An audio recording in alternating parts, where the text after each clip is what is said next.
Midwest Machinery brought you Markets, Minnesota Farm Network, Chasm Radio, and Service Partyline continues. With me in studio, Dennis Fuchs from the Soil and Water Conservation District, Dave Rose from the Natural Resources Conservation Service.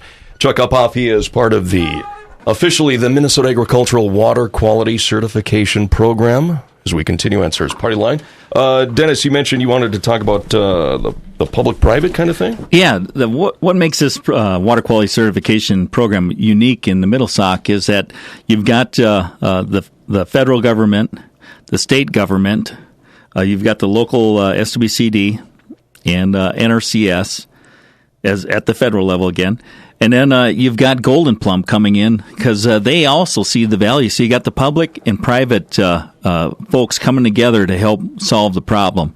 And I just think by bringing in the private industry, some folks don't enjoy working with government entities as much as working with private industry.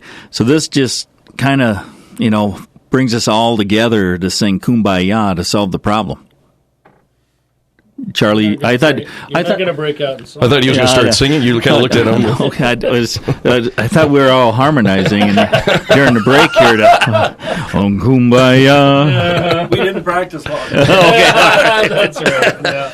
But I wanted to talk a little bit too, since we got the chair of the SWCD board here, Chuck, about another resolution that they put together at the Stearns SWCD level, and then we just shared that recently at the area level, which is a 12-county SWCD area from Benton to Big Stone. And our board put together a resolution to help promote diversity on the landscape. As you look across Stearns County in Minnesota in the Midwest, you see a lot of corn, soybeans. And what we're doing is we're putting all our eggs in the basket, and we've got to get everything planted in the spring, and we got to get everything harvested in the fall. So we're constantly putting ourselves up against the weather extremes. And it'd be great if farmers could plant perennial that wouldn't need like alfalfa, but also if you didn't have dairy, that would also provide some type of income to the farmer. And right now we just have not a lot of options out there, and the corn soybean rotation is looking at some increased pest problems out there. And like I said earlier, you got to have the right conditions to get everything planted. So our board worked on putting a resolution, and a resolution is how soil water conservation districts introduce new policies and or to get change to happen either politically or with developing new strategies. And let me just go through the whereas in the resolution and also therefore be it resolved. So here it goes. Promote diversity on the landscape. Whereas reduced crop diversity in ag production systems can increase pest resistance and other problems. And whereas current annual cropping systems have a short active growing season. And whereas covering the ground with plants for a larger portion of the year by adding winter annuals and perennials to the landscape can provide multiple benefits, which include diversifying ag operations, protecting soils and waterways, and increasing wildlife habitat. Whereas increasing research and technology available in an alternative crop production system and markets could provide an increase in adoption and economy opportunity for producers.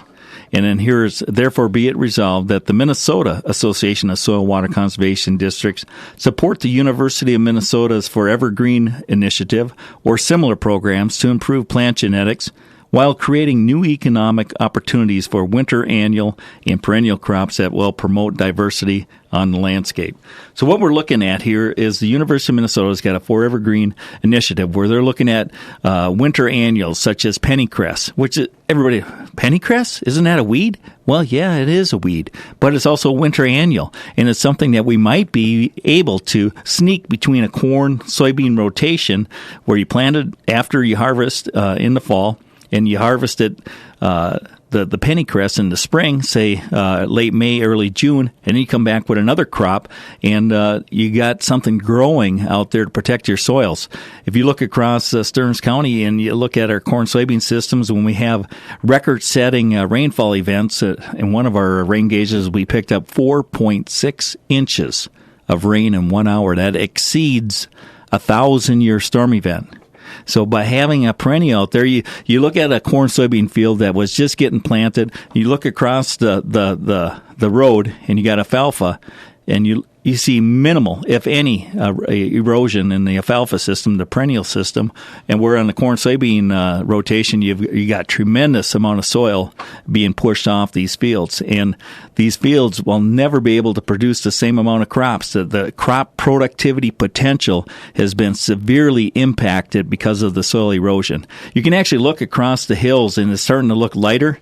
That's because you're exposing your B horizon, which is not the most productive material. And the A horizon's sitting on top of the A horizon down at the bottom part of your field, or it's in the Sauk River, or going out in the Gulf of Mexico. That's the first time I've heard the A horizon, B horizon. Yeah, topsoil. Topsoil. That's a topsoil. The good stuff. That's the good stuff. Yes. Yep. Okay. So there's just a tremendous amount of opportunity, and this is one of the things that our board recognized. I mean, it'd be great if we could have more perennials, but what the heck are farmers supposed to do when there's no options, other than alfalfa? And not everybody's got dairy cows, so you gotta start exploring other types of crops that we can leave out on the landscape, like a perennial, that'll provide food, fuel, fiber, or some other good that the people need to consume. Who did the research to come up with the thing you talked about? Pennycrest? Yes, Pennycrest. The lead researcher on that is Don Weiss, weed ecologist from University of Minnesota. And he's been very involved with that, along with Nick Jordan. They're all trying to identify different germplasms that we can introduce on the landscape. Problem is, there's minimal research dollars that goes into this type of plant, because where are the dollars being made? It's with the corn soybean systems, and a lot of money goes into coming up with new herbicides to solve new problems, coming up with new pesticides to solve new insect problems, or just new plant breeding programs to develop a more productive corn or soybean plant. And there's nothing wrong with that, but the only problem is all your funds go into that pool, and you can't explore other crops. And if you remember, 50 years ago, there was hardly any soybeans growing on land. That's a relatively new crop, but it's a very profitable crop. And we just need to continue to explore other plants that we can grow that'll provide the farmer a profit and help our rural economies thrive.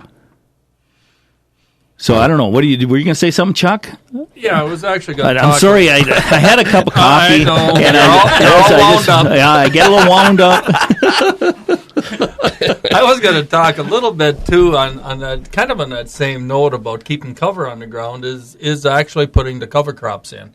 And through the environmental quality incentive program, which Dave can talk more about because that's actually in his ballpark, but we can get cost share to put cover crops in, and everybody goes, well, how in the heck are you going to put cover crops in standing corn? Well, I'm going to try 35 acres this August, and I am going to have a plane fly it on, and they're just going to drop the seed right down through the corn and see what kind of germination I get. I mean, normally all you need is a half-inch of rain or something to get some of those seeds going, and we'll see what kind of cover crop situation I end up with this fall.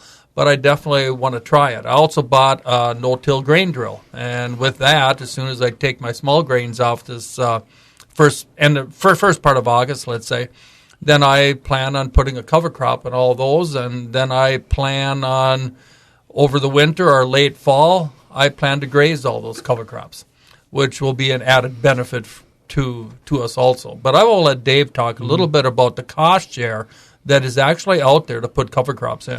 Yeah, we do have with EQIP, the Environmental Quality Incentives Program. That's our flagship conservation program that provides financial assistance for trying out this stuff. I mean, obviously putting in cover crops, that's the kind of a thing where somebody's trying it out. And that's what EQIP would be used for, that is to help, farmers like Chuck to try these things out and see how they work. It's not the kind of thing that would be, well, we'll keep paying you X amount every year, for so many years. It doesn't really work that way. The idea is to try to help you to help a farmer try things out and see how it works on a few acres on the farm. And as Chuck is saying, he's expanding the acres that he's trying to cover crops on and trying a few different things. And that's what EQIP is designed to do, is to help to get started and see how it works.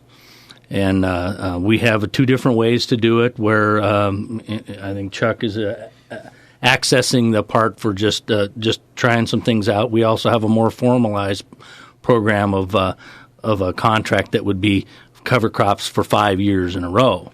And that's got a few more strings attached, of course. But the whole idea with the cover crops, it goes back to soil health, soil and water conservation. I mean, it's a cycle type of a thing where cover crops are a tool in the toolbox for making that farm productive.